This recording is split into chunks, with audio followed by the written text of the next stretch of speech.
Brenda këtij viti ne të kemi filluar me 10 kapituj negociatat për përmbylljen e 10 kapitujve.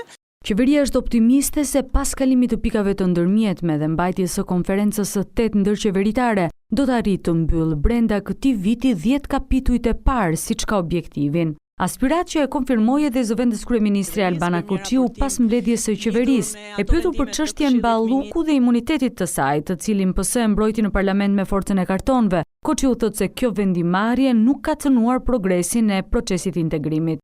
Absolutisht gjithë këto vendimarrje nuk e kanë cënuar progresin e Shqipërisë, as nuk e kanë vënë në diskutim raportin e saj me drejtësinë.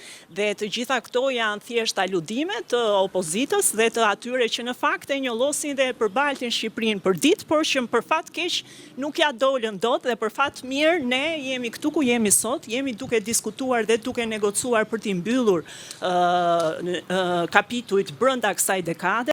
Pavarësisht kalimit me sukses të pikave të ndërmjetme, vendet anëtare u kujdesën të theksonin në qëndrimin e përbashkët se Parlamenti duhet i përmbajtë standardeve të Komisionit Venecias për çështjet e imunitetit të deputetëve, duke specifikuar qartë se imuniteti parlamentar duhet hiqet në çdo rast kur nuk ka asnjë arsye për të dyshuar se akuzat ndaj tij janë të motivuara politikisht. Në daljen për mediat pas mbledhjes së qeverisë, zëvendës kryeministri njoftoi gjithashtu miratimin e një udhërrëfyesi për objektivat e zhvillimit të qëndrueshëm 2030 dhe partneritetit strategjik me agjencitë e OKB-s.